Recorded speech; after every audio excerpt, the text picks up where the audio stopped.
The letter arrived on a Tuesday. I remember because Tuesdays were the one day my dad allowed himself to sleep past 6. He'd worked 31 years as a civil engineer for the county, designing drainage systems, calculating load tolerances, reading blueprints the way most men read the morning paper. And when he retired, he said the only luxury he wanted was Tuesday mornings. Coffee at 8, newspaper on the porch, quiet. I pulled into his driveway that morning to drop off some groceries my mom had asked me to grab, and I found him standing at the mailbox in his robe, holding a single sheet of paper like it had personally insulted him. Dad. He looked up. His face was doing something I hadn't seen since I was 16 and crashed his car into a fence post. Not anger exactly. Something colder than anger, something methodical. "Come inside," he said. The letter was from the Crestwood Ridge Homeowners Association. It cited a violation of Section 4.7b of the Community Covenants, unauthorized structure in the side yard. The unauthorized structure was a wooden planter box my mother had built herself during COVID, filled with tomatoes and basil and one stubborn rosemary bush that she'd been coaxing back to life for 2 years. The fine, $150. Payable within 30 days. My dad set the letter on the kitchen table and smoothed it flat with both hands, the same gesture he used when he was reviewing engineering specs. My mom stood at the counter, pouring coffee she wouldn't drink, watching him. "This is the third one," she said quietly. I looked at her. "Third." She opened the junk drawer, the one that held dead batteries, rubber bands, and apparently a growing collection of official-looking HOA violation notices. She laid 3 letters side by side on the table. Letter 1, February, driveway oil stain, $100. Letter 2, April, non-compliant mailbox post color, $75. Letter 3, July, the planter box, $150. I picked up the February letter, driveway oil stain. My father drove a 2019 Camry with 34,000 miles on it. There was no oil stain. I'd seen that driveway 100 times. I would have noticed. "Dad, did you pay these?" He picked up his coffee cup. "No." "Did you respond to them?" A pause, a very specific kind of pause that I would come to understand much, much later. "Not yet," he said. That was the first lie my father ever told me. Not a cruel lie, not a selfish one, but a lie nonetheless, the kind that good men tell when they're already 3 moves into a chess game and they don't want anyone knocking over the board. I didn't know it then. I just thought my father was being stubborn. I was wrong. My father wasn't being stubborn. He was being exact. My father's name is Raymond Elias Marsh. He is 67 years old, 5'10", and has never once in his life paid a bill late. He coached my little league team with the same precision he brought to county infrastructure projects. He alphabetized his bookshelves. He kept a physical folder for every major purchase he'd ever made, dating back to 1989. The house on Crestwood Ridge Lane had been his and my mother's for 22 years. They'd moved in when I was 11, when the neighborhood was just being built, when the HOA was a friendly group of neighbors who met quarterly to discuss mulch colors and holiday light displays. Back then, the HOA president was a retired teacher named Gerald Hooper who once organized a block-wide 4th of July cookout and never charged anyone a cent. Gerald retired from the board in 2019. Within 8 months, a man named Douglas Fitch became HOA president. Douglas Fitch was the kind of man who had spent his entire life waiting for a small amount of power. He had a landscaping business, a brand new truck with a chrome brush guard, and an apparent personal vendetta against every homeowner in Crestwood Ridge who didn't share his particular aesthetic vision. Under his leadership, the HOA hired a management company, Pinnacle Community Management, and the violation notices began flowing like water. But they weren't random. That was the thing my father noticed first. He'd made a spreadsheet. Of course he had. I didn't know about the spreadsheet in July. I discovered it 6 months later when the whole story finally came apart at the seams. But looking back, I can reconstruct exactly when my father started building his case, because that's what it was. A case. Documented, cross-referenced, and built with the patience of a man who had spent 3 decades designing systems that had to withstand decades of pressure. It started the previous October, when my parents' neighbor, Carol Weston, got a violation notice for her fence. Carol was 70 years old, a retired librarian who lived alone since her husband passed. The fence had been there for 11 years. The HOA said the paint color was non-compliant with Section 9, 2 of the covenants. Carol paid the fine, $200. $2 weeks later, the family 3 doors down, the Nuyens, who'd moved in 4 years ago, received a notice about their basketball hoop. Their teenage son used it every afternoon. The HOA cited it as a recreational obstruction. They paid $125, then the Acaffer family on the corner, then the Delgados on Birchwood Court, then the retired couple on the cul-de-sac whose names my father had never learned but whose garden he'd always admired.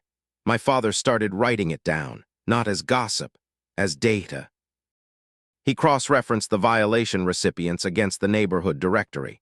He noted which homes had been cited, which violations were cited, and this was the part that took real patience, whether any of those same conditions existed in homes that hadn't been cited. They did, almost without exception. Douglas Fitch had a shed in his backyard that was technically 3 inches over the allowable footprint under Section 6(4)(a).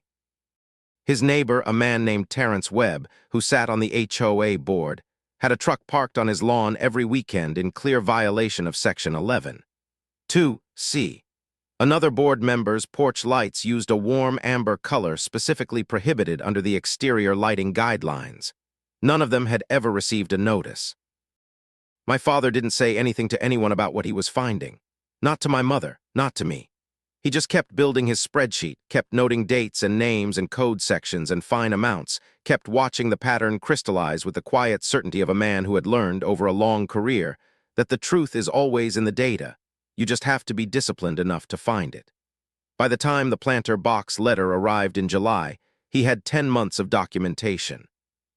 What he didn't have yet was a plan for what to do with it, or so I thought. I'm 34 years old. My name is Nathan Marsh. I'm a compliance attorney specializing in real estate and property law, which means I spend most of my days reading CC and RS, municipal codes, and homeowner association governing documents, and I've billed more hours than I can count arguing about things like fence heights and driveway ceiling requirements. I know HOA law the way my father knows drainage coefficients. Deeply, almost involuntarily, the way certain kinds of knowledge just become part of how you see the world. When my mother called me in August, not my father, my mother, which was itself a signal, and said quietly, "Nathan, I think your father is getting himself wound up over this HOA business, and I'm worried he's going to do something that makes it worse." I told her I'd look into it. I did not tell her what I found. What I found, within about 4 hours of research, was a significant problem for Crestwood Ridge HOA, and specifically for Douglas Fitch and Pinnacle Community Management. The first issue was procedural. Under Georgia property law, my parents live in a suburb of Atlanta. An HOA is required to provide written notice of any alleged violation, followed by a reasonable opportunity to cure the violation before a fine can be assessed. The notice must include a specific description of the violation, the governing provision allegedly violated, and a cure period of no fewer than 30 days. My father's February letter, the oil stain, contained no cure period. It simply assessed a fine. That was a defective notice under OCGA Section 443223. So was the April letter. So was the July letter. 3 defective notices, 3 fines that, legally speaking, were uncollectible. But that was just the appetizer. The second issue was in the governing documents themselves.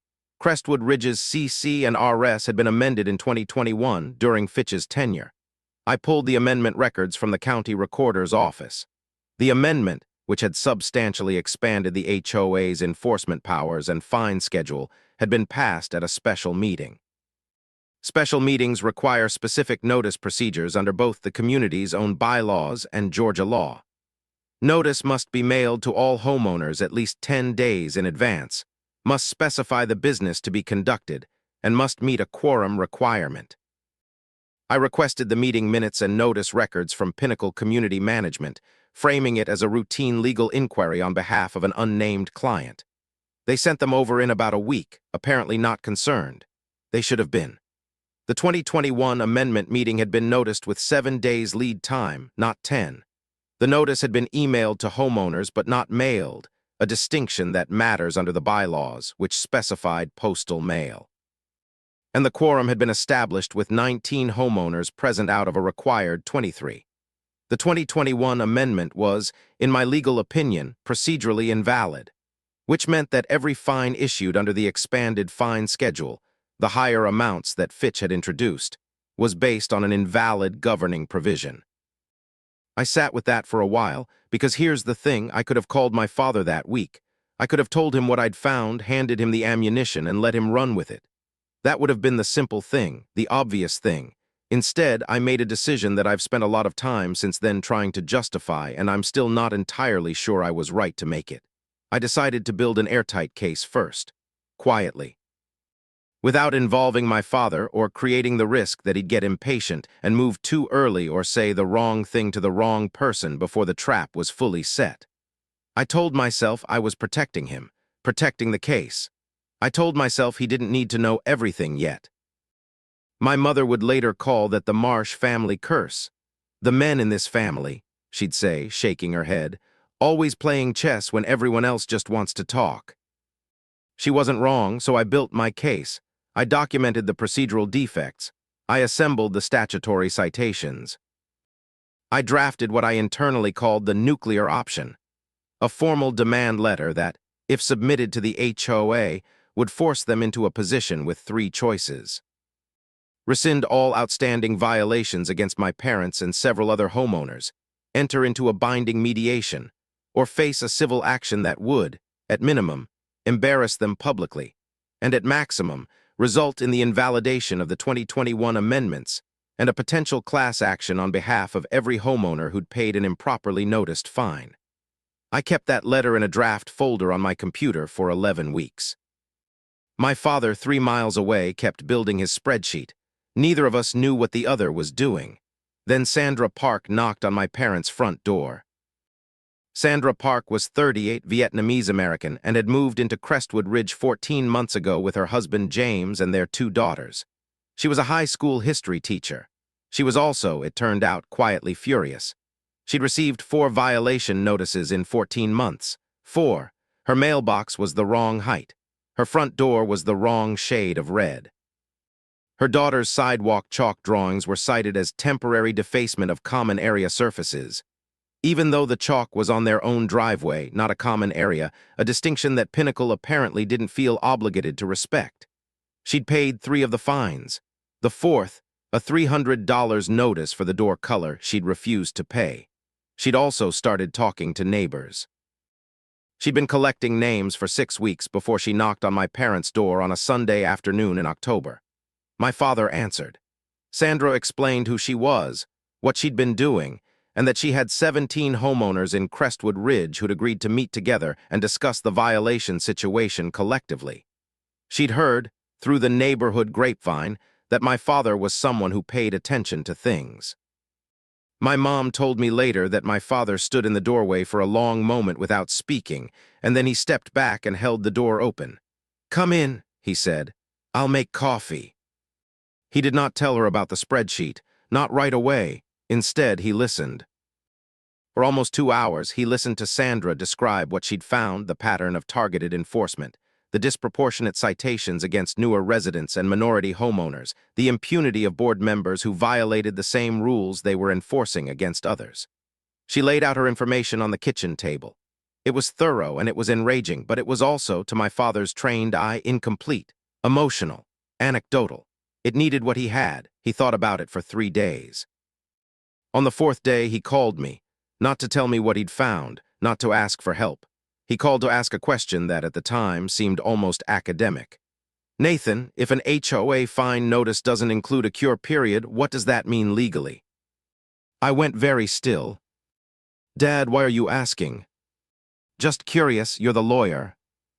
"It means the notice is procedurally defective," I said carefully. "Depending on the state, it might mean the fine is unenforceable." "Georgia." "Then yes, almost certainly unenforceable." A pause. "Good to know," he said, and changed the subject. I hung up the phone and sat at my desk for a long time. He knew. Or he'd figured out enough that he was testing me, checking whether I'd done what he already suspected I'd done, which was look into it myself. And instead of asking me directly, he'd given me the chance to volunteer the information, and I hadn't taken it. We were, both of us, still playing it close. That was October. In November, 2 things happened. First, my parents received a fourth violation notice. This one was different from the others, more aggressive in tone. It cited the cumulative unpaid fines from the previous 3 notices, added a late payment fee, and included a line that made my mother's hands shake when she read it.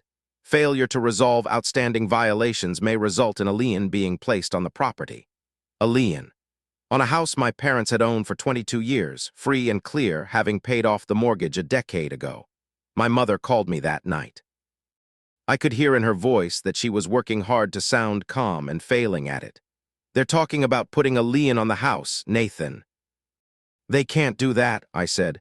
"Not legally, not on a defective notice." "Are you sure?" "I'm sure, Mom." "Have you looked into this? Have you actually looked into it?" "Yes," I said. And then, because I was tired of the chess game and my mother deserved honesty, "I've been building a case for 3 months." "Silence, Nathan Elias Marsh," she said. "I know." "Does your father know?" "No." "He's been building something too," she said quietly. "He won't tell me what, but I can see it. He's up until midnight some nights going through papers." "I know," I said again, though that was partly a guess. "You too," she said, and there was something in her voice that was equal parts exasperation and love. "You are exactly the same person." She hung up.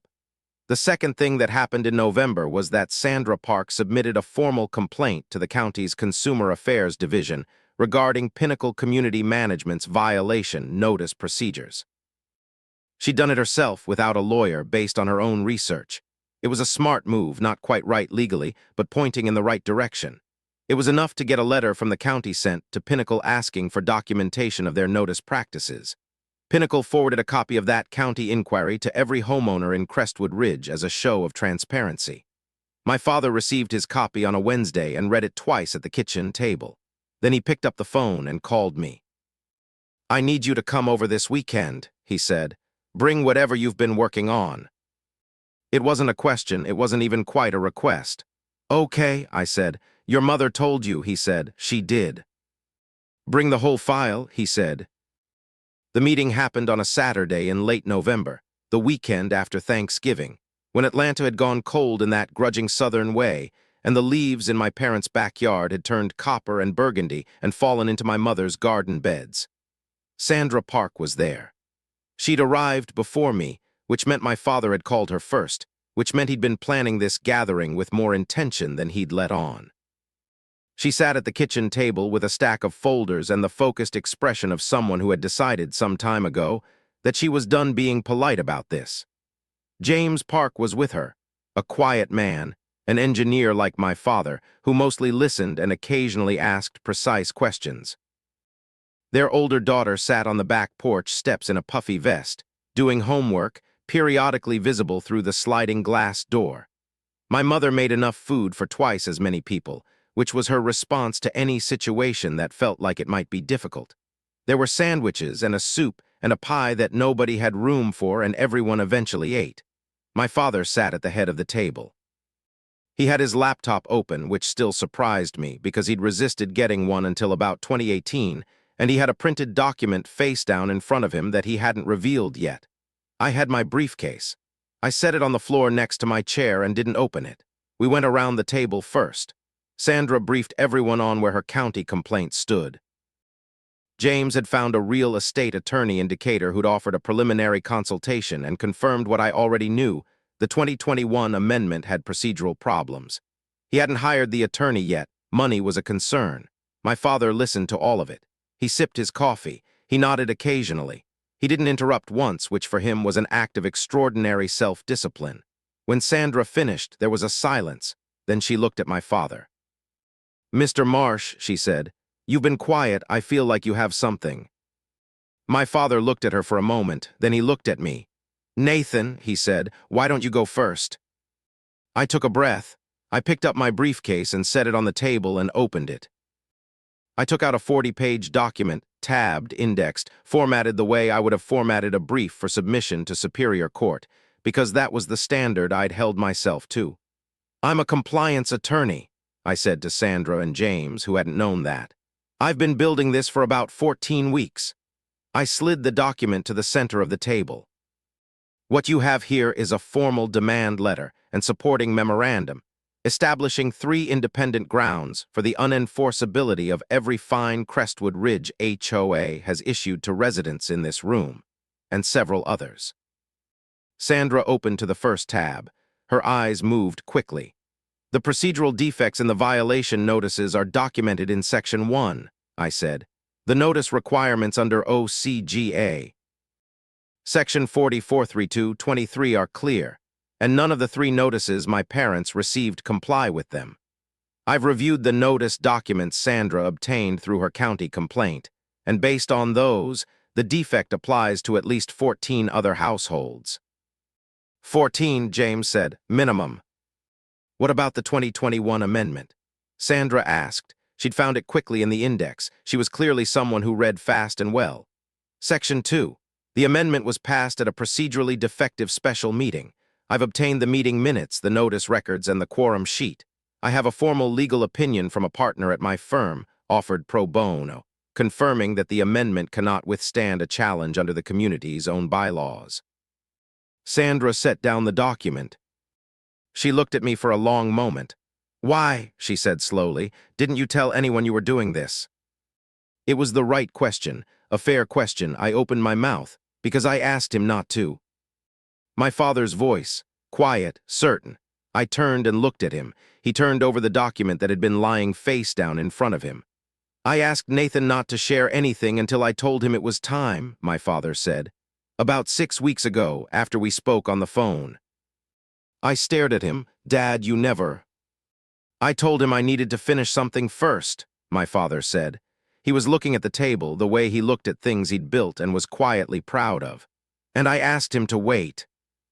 You didn't tell me that was the reason, I said. You didn't ask, he said. Which was frustratingly true. He pushed the document toward the center of the table next to mine. It was a printed spreadsheet, 31 pages. 14 months of violation records, my father said. Every notice issued by this HOA since Douglas Fitch took over. I cross-referenced them against the community directory and the county property records. I mapped every violation against every property in Crestwood Ridge. He reached into the document and pulled out a single page, a chart color-coded in 2 shades. The blue properties received violation notices. The orange properties did not. He laid it flat on the table. The pattern was unmistakable, immediate, visceral. The blue properties, the cited ones, clustered in 2 areas of the neighborhood. The orange properties, the unsighted ones, were mostly concentrated around the homes of board members, their neighbors, and a group of original residents who'd been in the neighborhood since before the Fitches moved in. Sandra's hand came up slowly to cover her mouth. Mr. Marsh, she said. It came out barely above a whisper. It's selective enforcement, my father said. His voice was completely steady. Documented, dated, cross-referenced against the county parcel map. Every citation they issued, every homeowner who paid, and every identical or worse condition on unsighted properties, specifically including 3 board members' properties, is in that document. James Park leaned forward. He was looking at the chart the way another engineer would look at a diagram, reading it, following its logic, arriving at the same conclusion. This is a fair housing issue, James said. My father nodded once. I believe so. I picked up his spreadsheet. I turned to the 3rd page. He had demographic data there where he'd gotten it. I wasn't sure, probably the county assessor combined with the neighborhood directory, cross-tabulated against citation rates. The disparity was not ambiguous.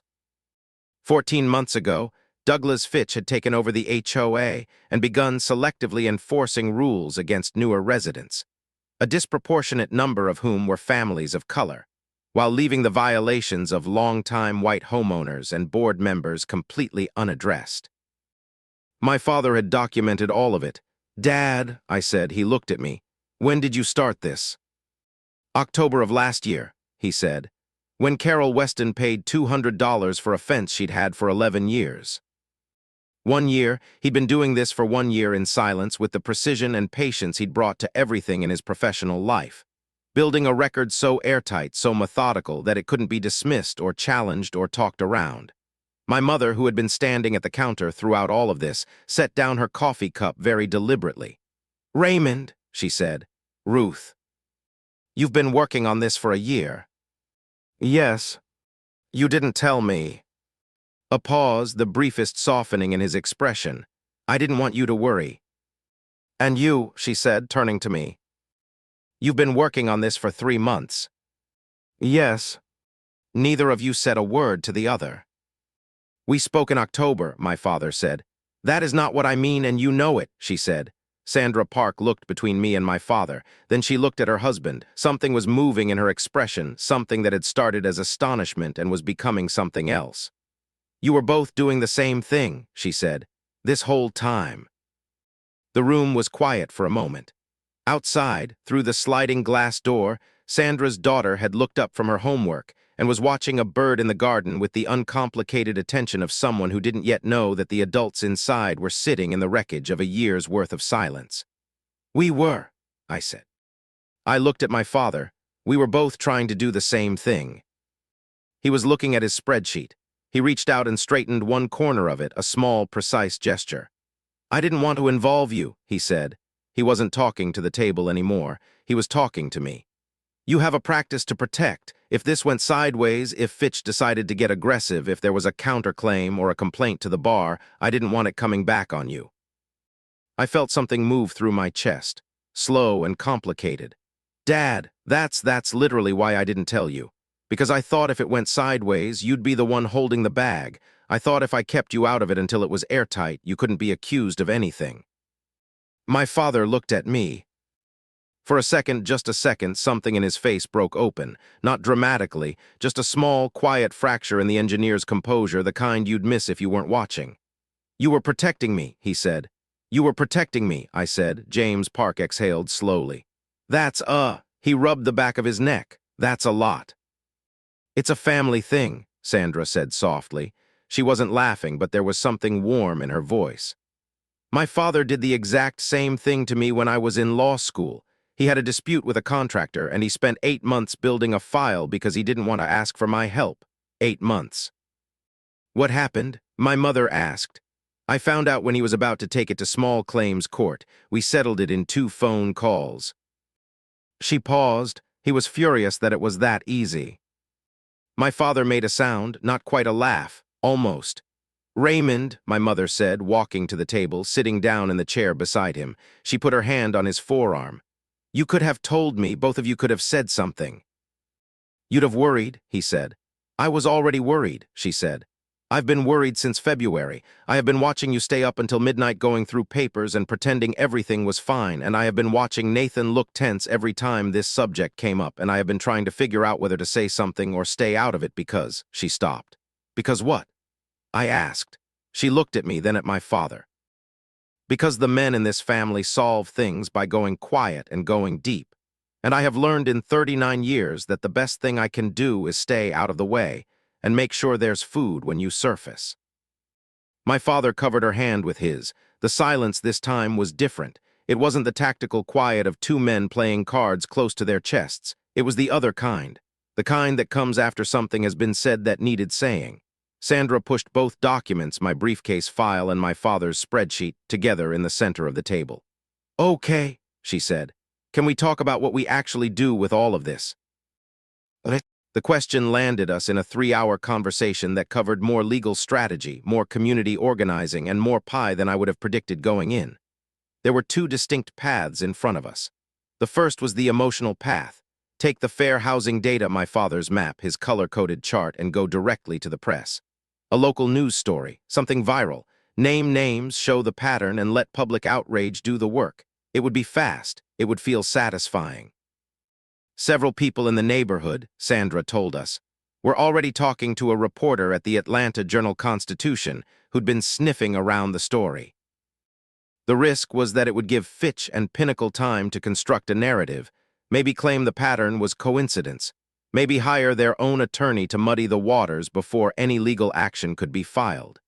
It would also potentially compromise any subsequent legal proceedings if documents were shared publicly before being submitted in a formal process. The second path was the legal path. Use my demand letter, my legal memorandum, and my father's statistical documentation together as a unified package, and submit it simultaneously to the HOA, to Pinnacle Community Management, and to the Georgia Department of Community Affairs, which has oversight jurisdiction over HOA management companies. Include the fair housing analysis and explicitly invite the DCA to investigate whether a pattern of discriminatory enforcement had occurred.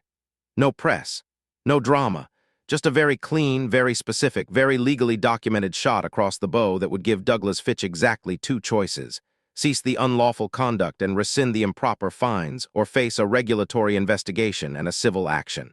Which one do you want? I asked Sandra directly. She looked at James.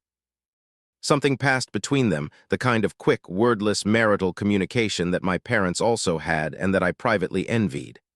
I want them to stop, she said. I want the fines rescinded. I want it on the record that what they were doing was wrong, and I want some guarantee that it doesn't happen again. She paused. I don't need it to be loud, I just need it to be real. I looked at my father. He was looking at the color-coded map, at the names on it. Carol Weston and her fence, the Nuyens basketball hoop, the Acaffer family, the Delgados, 14 households who had paid fines that were legally uncollectible to an HOA enforcing rules that a board with no legitimate authority to amend them had expanded for reasons that were, at minimum, deeply suspect. Dad, what do you think? He looked up. I think, he said, choosing his words with the same care he gave to everything, that Carol Weston is 70 years old, and she paid $200 she didn't owe, and she's been nervous in her own neighborhood ever since. And I think she deserves to know that someone looked out for her. She'll know, Sandra said. I'll make sure she knows. My father nodded. He picked up my legal memorandum and read the first page of it, really read it, not skimming. His eyes moved slowly down the page the way they moved down an engineering spec. This is good work, he said. I didn't say anything for a second. So is that, I said, nodding at his spreadsheet. He looked at me across the table. And there it was again, that small fracture in the engineer's composure, something older than pride, something closer to recognition. We should have done this together from the start, he said. Yeah, I said, we should have. All right, he straightened the documents, aligning them edge to edge with old habit. Let's fix that now. The demand letter went out on December 4th, a Monday, sent by certified mail and electronic delivery to Douglas Fitch personally, to Pinnacle Community Management's corporate address, and to their registered agent. A copy went simultaneously to the Georgia Department of Community Affairs. It was 11 pages long, my legal memorandum condensed and sharpened, attached to my father's 31-page spreadsheet, and the color-coded neighborhood map, which I'd reformatted into a clean exhibit with a one-page statistical summary that any reader, regardless of legal knowledge, would immediately understand. The cover letter was signed by me as attorney of record, but the statistical exhibits were attributed to Raymond E. Marsh, P.E. Rett. Because my father had earned every one of those letters, and because it mattered that the man who'd spent a year quietly documenting the harm got to put his name on the work. He read the final version the night before it went out, sitting at his kitchen table under the pendant light my mother had put up 3 years ago that he'd never quite approved of but had come to tolerate. He read it twice. Then he looked up. One change, he said. What? He pointed to a sentence in the statistical summary. This says approximately 14 households. We have exact numbers. Use the exact number. I made the change. Pinnacle Community Management responded in 9 days. Their attorney's letter was careful and somewhat defensive in tone, but its substance was unmistakable. They were prepared to discuss a resolution. They did not admit liability. They suggested a meeting. We did not meet with them immediately. I responded by letter establishing our parameters. The meeting would include all affected homeowners who chose to participate. It would result in a written settlement agreement, and the settlement would require 3 things. First, rescission of all outstanding violation notices that failed to comply with the OCGA Section 40-432-23 notice requirements. Second, refund of all fines paid by affected homeowners under those defective notices. Not a credit, a refund. Third, a formal acknowledgement in writing that the 2021 amendment to the Crestwood Ridge CC and RS had been passed in a procedurally defective manner, and a commitment to conduct a new properly noticed vote.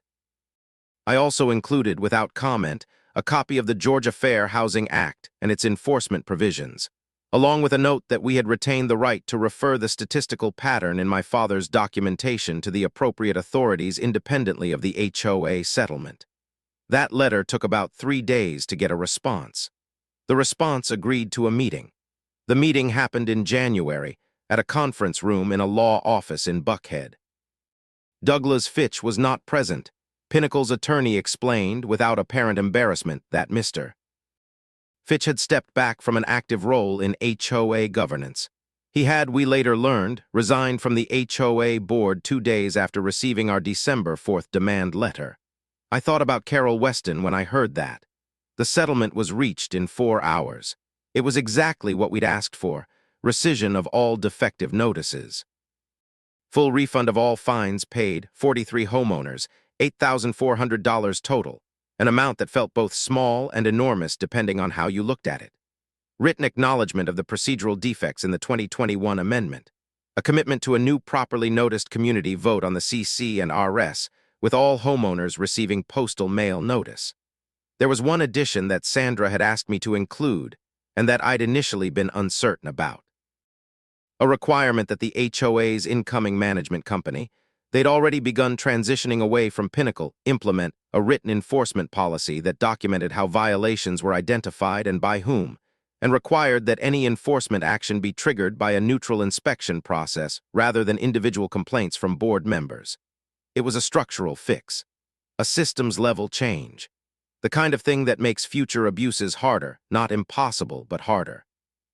My father read that clause and said nothing, but when we shook hands with Pinnacle's attorney on the way out, there was a quality to his posture, straight, settled, complete, that I recognized from my childhood. It was the posture he had when a project was done right. The refund checks went out in February. Carol Weston received hers on a Tuesday, a different Tuesday, a better one, and Sandra told me that when she walked over to deliver the news personally, Carol had stood on her porch for a moment without speaking, and then asked, "Who did this?" Sandra had said, "A lot of people, but mostly your neighbor Raymond."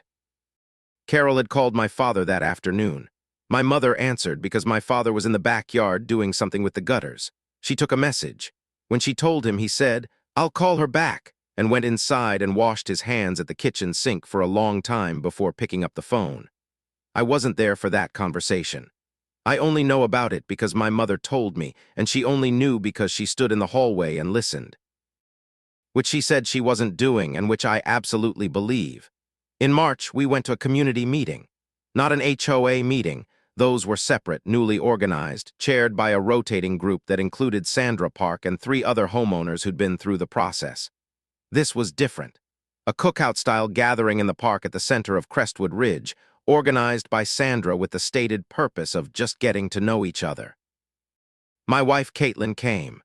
She'd heard the whole story over the course of the winter in installments, the way most of my stories reached her, and had responded with a blend of amusement and exasperation that I was becoming familiar with. "Your father and you," she said on the drive over, "spent an entire year solving the same problem from opposite ends in complete secrecy and almost collided." "Yes," without ever talking to each other about it. "We talked about the weather, Nathan. You talked about football and your mother's tomatoes." "And engineering," I said. She looked out the window. "I need you to know that if you ever do that to me, if you ever spend a year quietly solving a problem while I'm standing right next to you, I will be very, very calm about it." "That sounds ominous." "It is." My father was quiet at the cookout, the way he was always quiet in social situations, not withdrawn, just observant. He talked to James Park about soil drainage in Atlanta clay, which is apparently a topic of genuine mutual interest.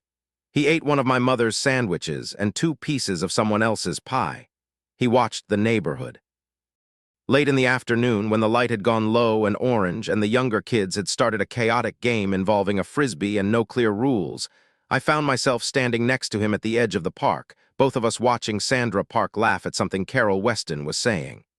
"You should have told me," I said. "You should have told me," he said. We stood with that for a minute. "Next time," he said, "we work together from the beginning." Next time, I said. Let's hope there isn't a next time. He made a sound that might have been a laugh, almost. Then he reached over and put his hand on my shoulder, briefly, the way he always had, the economical physical language of a man who expressed himself through presence rather than gesture, and left it there for just a moment. "Good work, counselor," he said. I looked at him. My father, who had spent 31 years building things that worked, who had retired and thought that his building days were over, who had found himself in a neighborhood being quietly stripped of its dignity by a small man with a clipboard and a new truck, and had responded the only way he knew how, by doing the work carefully, thoroughly, without recognition for a year. "Good work, Dad," I said. He nodded once, squared his shoulders. Went back to watching the neighborhood he'd lived in for 22 years. The same neighborhood, slightly different now, the way places look when the pressure that had been silently distorting them is finally released. The frisbee sailed past. Someone's kid ran after it, laughing. My mother appeared with 2 plates of food and handed one to each of us without asking whether we wanted them, which was the truest expression of love I have ever witnessed. We ate our food. The afternoon light held on for a long time. And that's the story. Not about fighting a corrupt HOA, although we did that. Not about legal technicalities or procedural defects or the specific provisions of Georgia property law, although those mattered, and they were the weapons we used. It's about a father and a son who both saw something wrong in the world they shared, and both decided independently to fix it, and both chose silence over vulnerability, protection over partnership, the long, quiet road over the simple act of turning to the person next to you and saying, "I see it too." We both turned the HOA's own rules against them. That part is true. We found every flaw in their process, every procedural shortcut, every rule they'd ignored for themselves while enforcing against others, and we used those flaws the way you use leverage, carefully, precisely, to move something that would not have moved otherwise. But the real twist wasn't legal. The real twist was that the 2 people who'd spent a year protecting each other from the hard work had been carrying the exact same weight in the exact same direction alone. And the hardest part, harder than the HOA, harder than the demand letter, harder than the meeting in Buckhead, was admitting that we didn't have to. My father taught me a lot of things. How to read a blueprint, how to check your work twice, how to stay patient when a problem is complex and the temptation is to move too fast. I think the last thing he taught me, without meaning to, sitting in that kitchen in November with his spreadsheet turned face up on the table, is that the strongest structure you can build isn't the one you build alone. It's the one you build with someone who's already building the same thing. You just have to be willing to look up from the blueprints long enough to notice them, standing next to you,